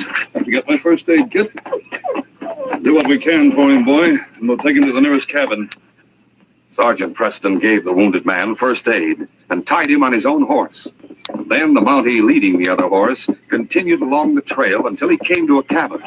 There, he reined to a halt. Easy, fella. Preston took the still unconscious man from the horse and carried him to the door just as it opened. Dad! Oh, Sergeant, what's happening now? Better let me get him inside. Yes, of course. The bedroom is through that door. Right. There. That's your husband? Yes. Oh, Sergeant, where is he? He's unconscious, but he's still alive. I'm Lucy Drummond. We settled here last fall. What happened in that house? I heard a shot, and later on the trail I found your husband. a shoulder wound, rather serious, with the proper carry-off pull through. I'll send a doctor from Whitehorse. This isn't more than 3 miles from town. But why would anyone shoot Ned? I don't understand. Maybe when he's able to talk, Ned can tell us something about it. Why was he heading up trail away from town, you know? Ned heard of a deserted claim up that way. Huh? He decided to go look at it. Our claim here doesn't pay off very well. I see. Well, I'll go to town and get the doctor. I'll come back with him so I can question Ned when he comes to. I'll be back as soon as possible. By the time Sergeant Preston returned with the doctor, Ned Delman had regained consciousness. After the doctor had treated his wound and made him comfortable, the Mountie questioned Ned. What reason would anyone have to try to kill you, Ned? I don't know, Sergeant. I haven't any enemies as far as I know. Strange that someone would shoot you without a reason. Did you see the man who fired the shot? No, the shot came from across the gully on the other ridge. I was heading for the branch trail further on that led to that ridge to look over a claim. I heard about it last night in the cafe in town. The old sourdough who was working it gave it up and left when the thought came. They couldn't get anything much from the claim. Why did you want it then? He was rather old and had a spell of sickness during the winter. Huh? I thought maybe he hadn't given it a chance and that I could work it along with the one we have here. I see. Old Mr. Higgins was awfully nice. He used to stop here sometimes during the winter on his way to town. Frank Higgins? Well, yes, that was his name. He's been gone about a month now. They say he went to Selkirk. Strange you didn't stop to see me. I knew old Frank quite well. Did he come to say goodbye before he left? No, he didn't. Ned heard in town that he'd left. That's right, Sergeant. I think King and I'll go over to Frank's place on the ridge and have a look around. Might get a line on the person who shot you. I'll stop on the way back to town. Come along, King. Let's get going. A short time later, Sergeant Preston and King reached the Higgins cabin. It was located on a stretch of level ground between a ravine and a low hill. Oh, buggy. Steady. Come on. The Mountie walked slowly about the cabin as his keen eyes took in every detail. Because of King's calm attitude and disinterested sniffing, Sergeant Preston concluded that there were no fresh scents to indicate the cabin's recent use. Well, boy, I say no one's been in this cabin since Higgins left. Let's look outside, King. Finding no signs to indicate that anyone had been near the cabin, Preston and King studied the level ground in the vicinity, as far as a tunnel into the hillside 100 yards behind the cabin. No fresh scent, eh, King? Probably no one's been here since Higgins left. Well, we go along the ridge and find the tracks left for the person who shot at Delman. Let's go, King. Sergeant Preston and King thoroughly examined tableland between the mountain and the ravine for marks that would show the place from which the shot had been fired at Ned Delman. Preston rode slowly and kept his eyes glued to the ground. Where the end of the ridge sloped downward into a gully, he pulled to a stop. Oh, buggy. A puzzled expression on his face. Well, King, no sign of anyone. Ned Delman could have made a mistake, but he seems positive the shot came from this way. Yet I'm just as positive no one's been in this vicinity since Frank Higgins left. Well, we'll go back and have another talk with Delman. Let's go, boy. Get up, Blackie. Once more, Sergeant Preston and King stopped at the Delman cabin. Oh, Blackie. Steady, fella. Wait here, King.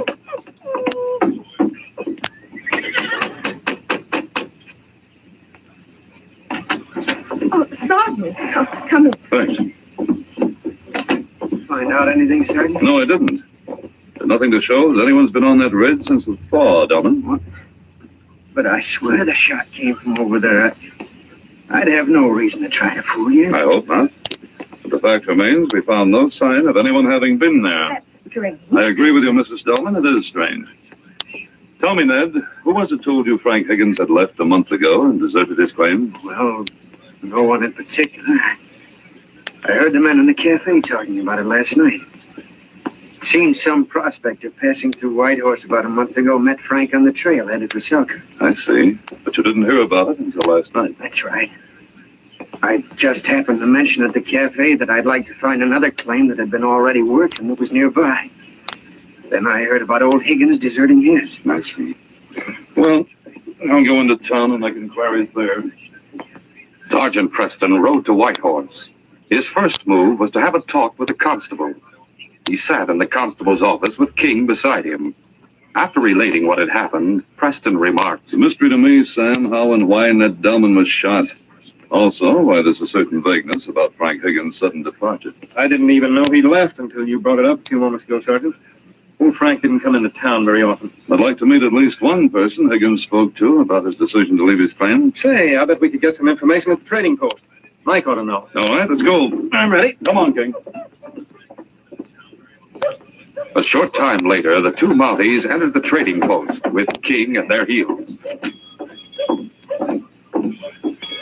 Well, sure, it's good to see you and King again, Sergeant. Thanks, Mike. And you, Constable. I suppose the two of you are needing some supplies? I hear the Mounties stop and eat once in a while like the rest of us. We're here for some information, Mike. Sure, what is it you'd be asking me, Sergeant? What do you know about Frank Higgins? Frank Higgins, is it? Well, now, it was a surprise to myself to hear old Frank up in Pull States nigh onto a month ago. Especially with him owing me a bit of a bill. And him usually so prompt and careful-like about paying in the past. It isn't like Frank Higgins to do a thing like that. That it isn't, but leave he did. Without so much as a word of pardon to anyone, seems like. What do you make of that, Sergeant? I'd rather not say yet, Sam. Tell me, Mike. What do you know about Ned Delman and his wife? Sure, they seem like a nice enough couple all in all. They've been around here only during the past winter, mind you. So I can't rightly say much about them. Well, thanks for the information. By the way, who told you Higgins had gone? Oh, I heard some of the men speaking of it. Seems some stranger met him on the trail and got talking to Higgins. He mentioned it when he was in town for a day or two. Did you see the stranger? No, I never laid my eyes on him. And nobody seems to remember much about him. Oh, well, I'll see you later, Mike. Let's go, Sam. So long. Come in again, Sergeant. The two Mounties went to the cafe and inquired, but found out no more than they had from Mike. As they walked back toward the constable's office, Sam was saying, I guess old Frank decided to pick up and leave without telling anybody about it. If he'd wanted to keep his departure and his destination a secret, Sam, it doesn't make sense he'd tell that stranger about it. That's true. But frankly, I'm more concerned about who tried to kill Delman than I am about Frank Higgins leaving town. That's the case we've got to try to solve. Sam, my opinion is that Frank Higgins and Ned Delman are mixed up in the same case. What's more, I don't believe that Higgins voluntarily left Whitehorse, if he left at all. What do you mean? I'm convinced we'll solve the entire case involving Higgins' disappearance and the shooting of Delman when we solve the mystery of the Ridge. We'll continue our adventure in just a moment.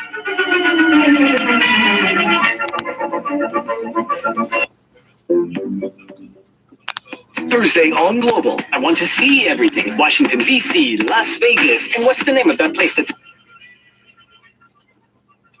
In our past, and society immediately made their statements against any threat for democracy.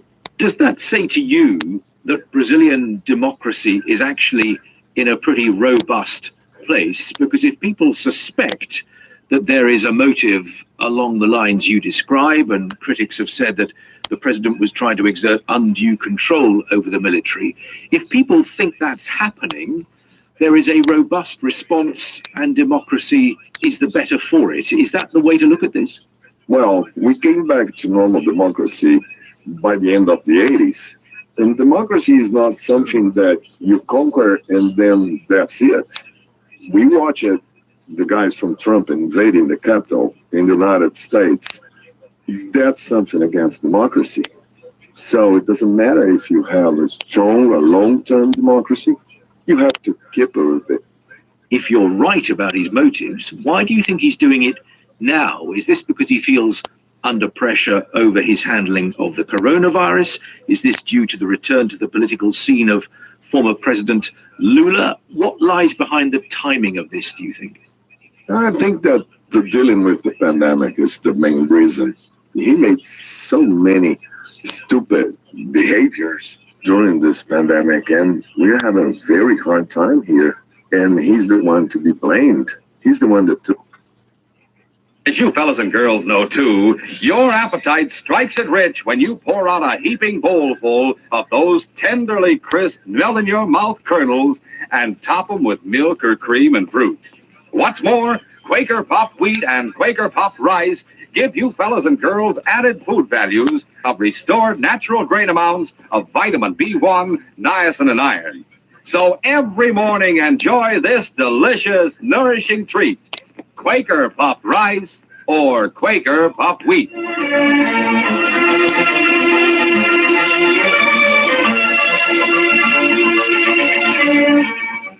Now to continue. Sergeant Preston told the constable he was convinced that if the mystery of the ridge were solved, they'd find the solution to Higgins' disappearance and to the shooting of Ned Delman. When the two Mounties arrived at the constable's office, Sam said, "What's the next move, Sergeant?" I'll take King with me and inspect Higgins' mine. Meantime, I suggest you try to find someone here in town who can tell us more about that stranger. All right, just as you say. If I do happen to find out anything important, I'll ride out to meet you. Good. See you later then, Sam. Come on, King. The tunnel of the Higgins mine ran back into the low hill for about 20 feet, then turned sharply to the right, forming an L. At the end of the L, there was a vertical shaft, or air vent, from the ceiling to the top of the hill. This shaft, about 6 or 8 feet long, was large enough for a man to move up to the hilltop. A narrow wooden ladder ran from the floor of the tunnel up through the shaft, which had been recently dug. The opening on the hill was concealed by heavy brush. On the opposite side of the small hill, just down the slope from the air vent, was a weather-beaten trapper shack, long forgotten and deserted. 2 rough-looking men were in the shack. One of them spoke. You think that snooper Delman is alive after the bullet you put into him earlier today? Yeah, I couldn't tell from up there. He wasn't moving when that Mountie took him away. You better go up and relieve Rusty's lookout, Steve. He's got to get to town for more supplies. Yeah, sure. It's a good thing Rusty is known well enough to go and come see places in town without folks being curious. They figure he's busy at that phony claim of his half a mile from here. Yeah. Now that the Mountie is in town, it wouldn't do for us to be seen. He'd ask questions, maybe.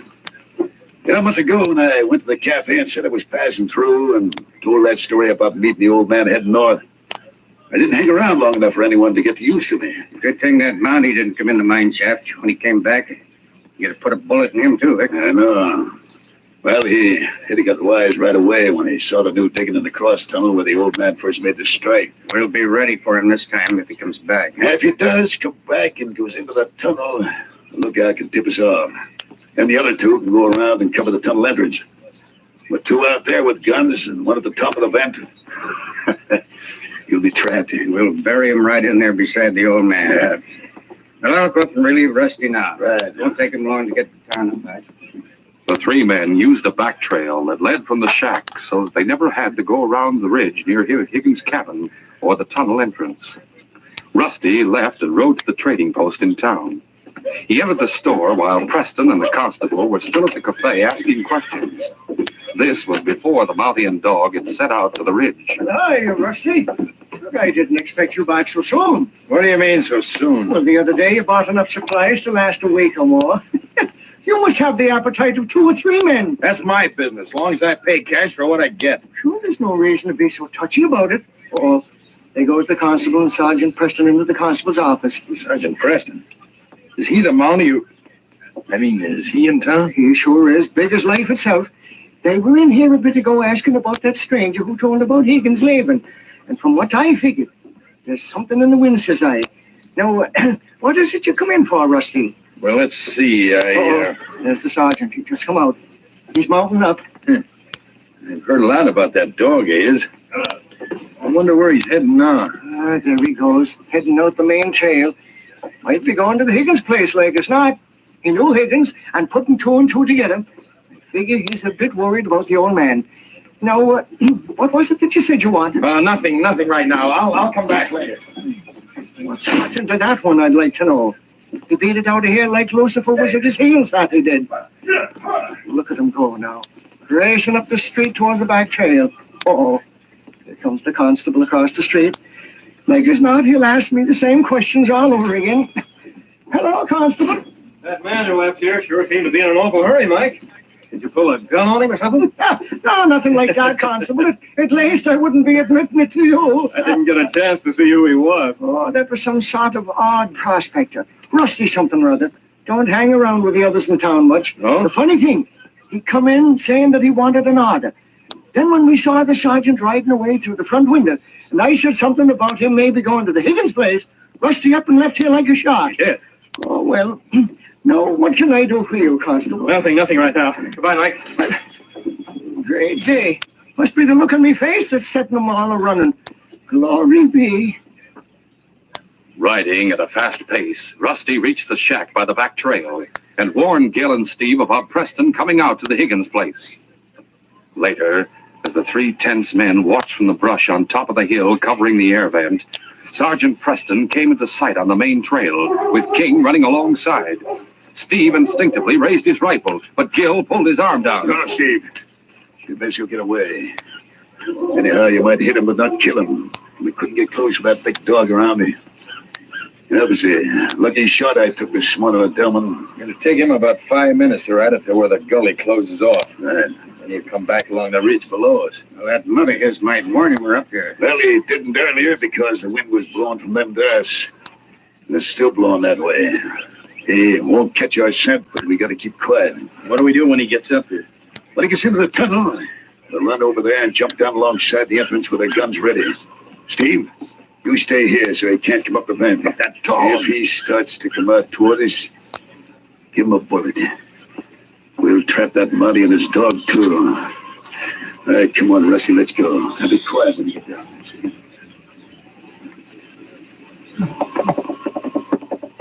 A short time later, Sergeant Preston pulled rein near the entrance to the shack. Oh, Buggy. Come on, King. Let's go inside. As Preston entered the shaft, the great dog King started behind him. Then he suddenly whirled, barking, as his keen ears caught the sound of Gil and Rusty's steps moving forward above. King! What is this? King! Back here, fella, quick! The Mountie and the dog hurried back through the main tunnel, which was well lighted by the rays of the setting sun. They turned to the branch tunnel, which, though shadowed, was brightened by a lighted lantern hanging from a spike in the wall. Good, the tunnel turns here. The lighted lantern means they've been in here, too. We're safe now, fella. Get out that way, buddy. We got your trap. Watch that tunnel, Steve. Don't worry. I'm ready for him. There's an air shaft, but someone's up there. We'll close in when it gets dark, buddy. We'll fix you in that butt. You don't have a chance. We better look around the corner of the tunnel. They might try to sneak up on us. Sergeant Preston eased to the corner of the tunnel. He realized the situation was desperate. He pulled back his head as he saw the gleam of a gun at the tunnel entrance. A bullet whined close by. Then he heard a slight sound that made him whirl and look toward the air shaft. Preston tensed. He hoped to get a shot at Steve's legs as the crook moved down the ladder. Suddenly, there was a dull thud and a groan from up in the air shaft. And Steve's unconscious body fell sprawling at the bottom of the ladder as his gun fell beside him. Sergeant, I'm coming down. It's the constable, King. I was coming to find you. Heard the shooting and saw men on top of the hill. I circled around and got up there to investigate. Just after two of them went down toward Higgins' tunnel. Glad to see you, Sam. I sneaked up to the bushes above and saw the man in the air shaft. So when I got a chance, I socked him on the head with my gun butt. We've got the advantage now, Sam. We'll leave King here in the tunnel while we go up through the air shaft and over the hill to get the two at the tunnel entrance. King can keep him from running into the tunnel. Good idea. Let's do it. King, stay here, boy. Stay until I call you. All right, let's go. Cautiously, the two Mounties went up the ladder to the top of the hill. Meantime, on either side of the tunnel entrance, Gil and Rusty stood pressed against the supporting beams on each side. Now and then, one or the other would peek around into the tunnel. Suddenly, a small stone fell from the slope just above the tunnel entrance, and Gil stepped back a bit and looked up, and then cried out, "Hey, Rusty, look out! There's two Mounties coming from above. I'll show them." As Gil yelled and raised his gun, Sergeant Preston leaped. Get the other one, Sam. The Mountie landed squarely on Gil before he could shoot, bearing him to the ground, and the two men rolled on the ground, trading blows. The constable jumped from above with his gun ready, but Rusty had already turned and headed into the tunnel. They won't get me. This will settle you. No more. That's enough. No more. The other will run into the tunnel. King! What's this one, Sam? Get him away. King, easy, fella. Here's the other one. I put handcuffs on him. Yeah, put these on the one King caught. Right? Listen, you have no right. We'll move back into the new part of the tunnel where it turns. Come on. Come along, King. Look, Sergeant, where there's been recent digging. There's gold in that ore. Yes, so we know Higgins didn't give up this mine.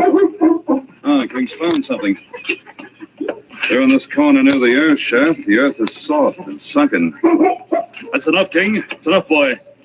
Sam, he's uncovered the edge of a parka. We've found Frank Higgins. Gil and Steve planned it all. I met him on the trail a month ago and put him up at my shack.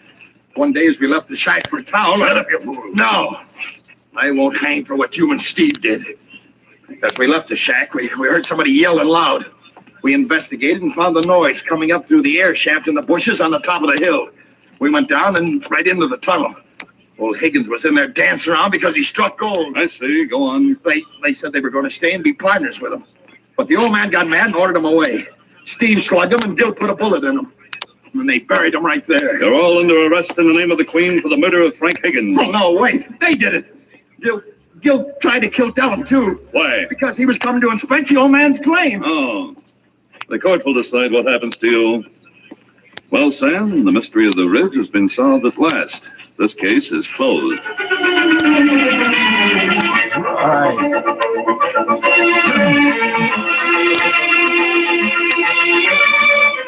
In just a moment, Sergeant Preston will give you a preview of Friday's adventure.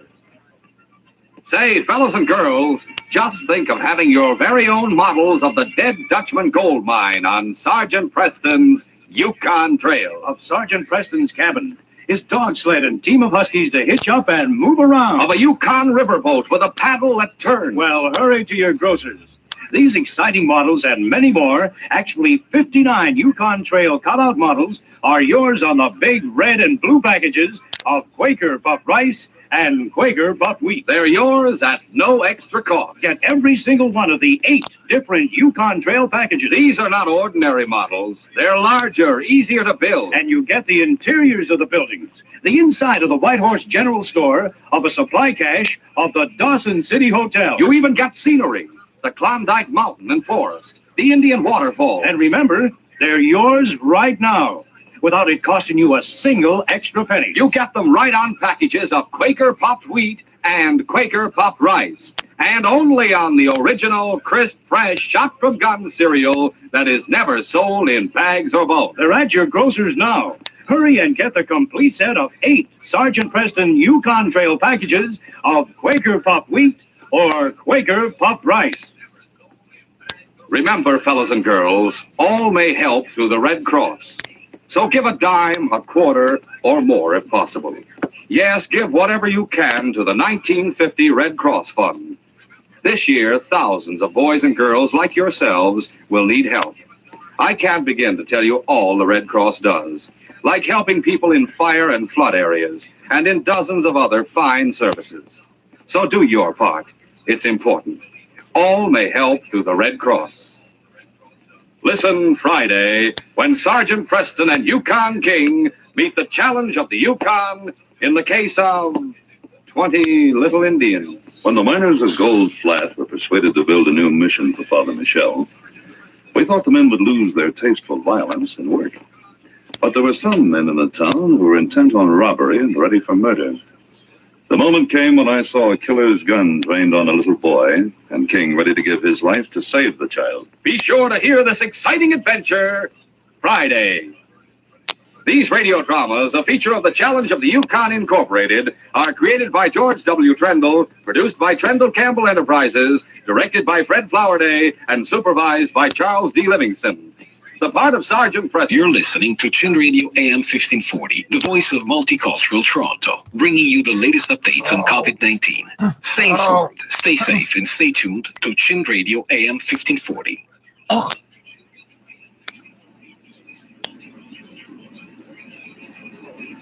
Palmolive Soap, your beauty hope, and Luster Cream Shampoo for soft, glamorous, caressable hair bring you Our Miss Brooks, starring Eve Arden. Really?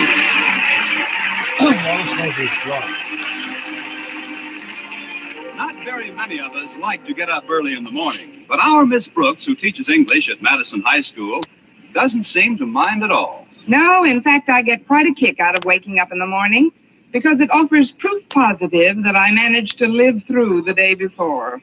However, last Wednesday, my landlady, Mrs. Davis, woke me at what seemed like an excessively early hour. Connie, get up, Connie. Why? Because it's 6 a.m. and I'm leaving the house early, and there are several things I want you to do. Like what, for instance?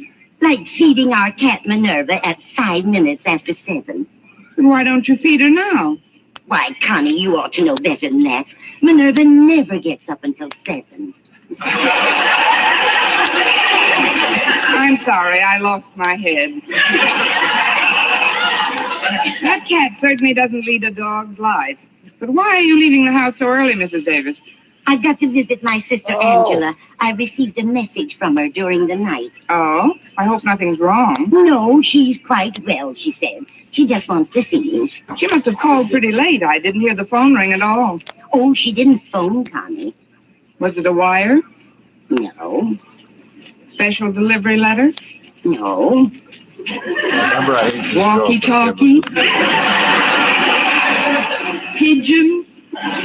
Before I use up my 20 questions, how did you hear from your sister?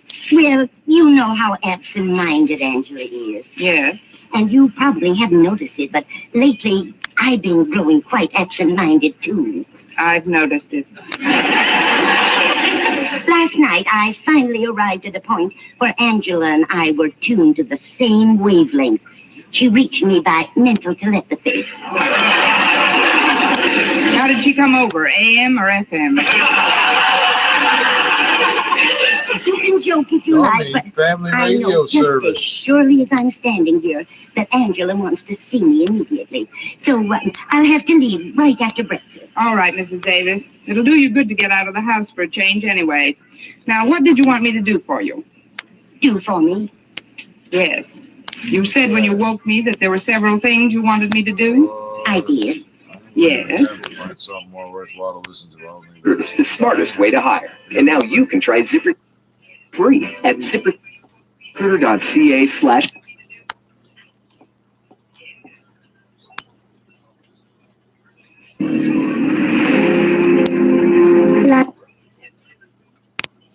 Barnaby Phillips and Noga Tonopolsky, plenty from them to come in the next.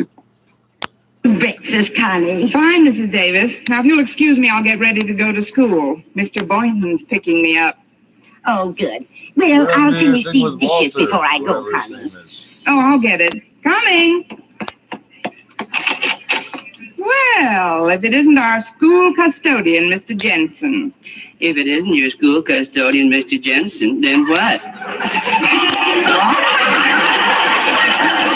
When you opened the door, you said, well, if it isn't our school custodian, Mr. Jensen. Then I said, if it isn't your school custodian, Mr. Jensen, then what?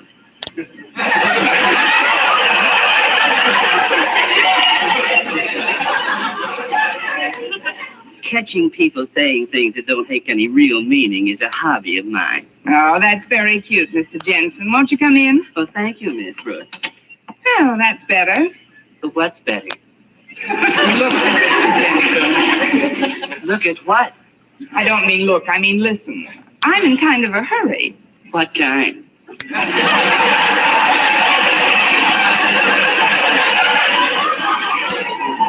The usual kind, to leave the house and get to school.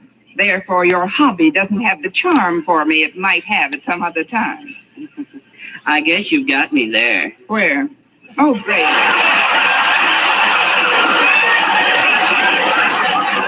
You've got me doing it.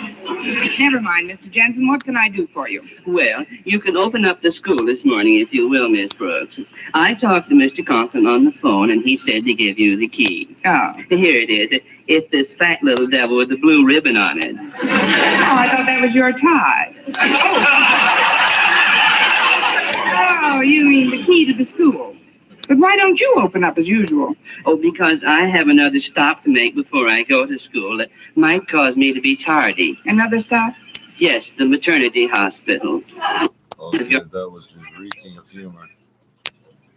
That was reeking of humor.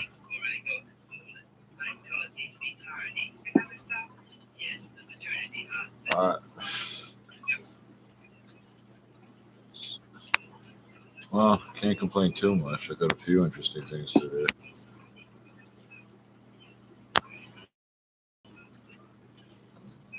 Oh.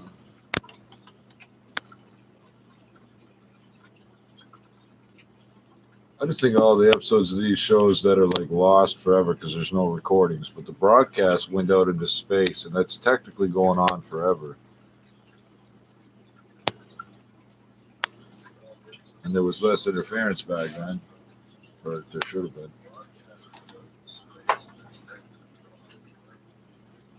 Damn. First world problems. First world problems. I'm pretty sure I was sick yesterday.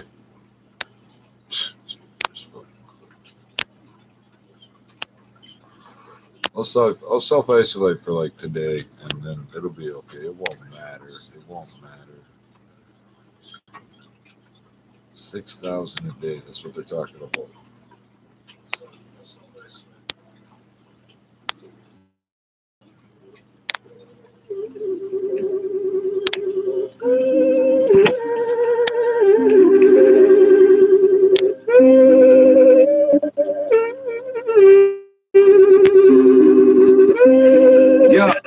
Yeah. Good, yeah. You need to relax. Surface, I don't need no feedback. I'm trying to put my seat back. Don't worry about that other shit. You'll never get it back. Rise like a phoenix from the ashes, like they said I never.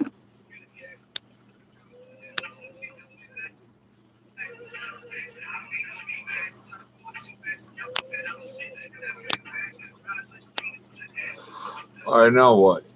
That I never do. The ones always talking never got a clue. Who the fuck am I? Nah. Who the fuck is you? Riding with my dogs. We just trying to get this money. You can put that on me. We keep the artillery. If they cross me, then it's R.I.P. It's for my real thugs. The ones that squeeze the thorn and bleed just to smell the rose blood. In the search of finer things, maybe God will notice me if I blink. That's what it sound like when the pistol sing.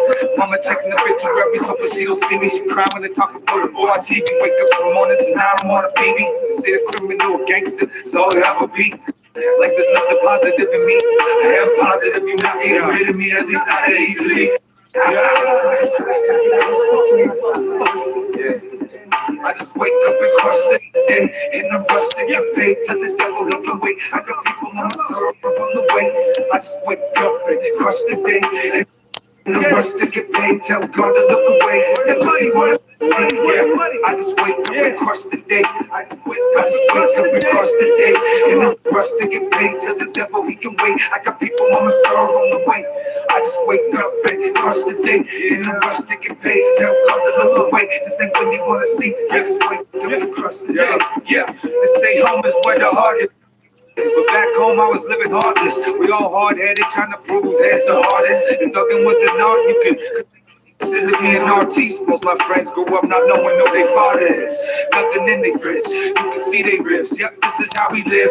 Coming from a place that had nothing left to give, nothing left to take. There's nothing on the plate, but I'm dreaming of a steak. Everything is fake. I gamble with my life, either 5 stars or behind bars. Lock the jaws, we're holding on. Pump up, pass it on, cause I'm from K2. What I've been doing, what you've been through, what I feel you, yeah, it's true. Everything outside your window waiting to kill you. You think you know, but you ain't got a clue. Hear me, young Sherlock, ain't no such thing as a shot. It's a cold block, and I just want what you got. It's real talk, don't make a scene, just give it up. It's how it is, where the fuck I'm from. Where the fuck I'm from, where the fuck I'm from. Yeah. I just wake up and crush the day. In the rush to get paid, till the devil look away. I got people on my syrup on the way. I just wake up and crush the day. In the rush to get paid, tell God to look away. Everybody wanna see, yeah. I just wake up and crush the day. I just wake up and crush the day. In the rush to get paid, tell the devil he can wait. I got people on my syrup on the way. I just wake up and crush the day.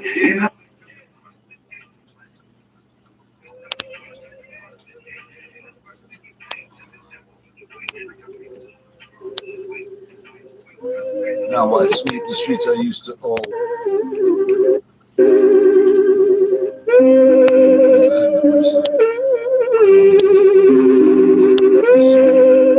Yeah. Good, yeah. You need to relax. Surface, I don't need no feedback. I'm trying to put my seat back. Don't worry about that other shit. You'll never get it back. Rise like a phoenix from the ashes, like they said I never do.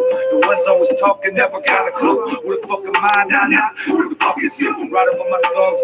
We just trying to get this money. You can put that on me, we keep the artillery. If they cross me, then it's R.I.P. It's for my real thugs. The ones that squeeze the door and bleed just to smell the rosebud. In the search of finer things, maybe God will notice me if I blink. That's what it sound like when the pistols sing. Mama checking the obituary, so she don't see me. She cry when they talk about the boy on TV. Wake up some mornings and now I'm on a baby. They say the criminal or gangster is all you ever be. Like there's nothing positive in me. I am positive you're not getting rid of me, at least not that easily. I just wake up and crush the day. In the rush to get paid, tell the devil he can wait. I got people on my serve on the way. I just wake up and crush the day. In the rush to get paid, tell God to look away. Said,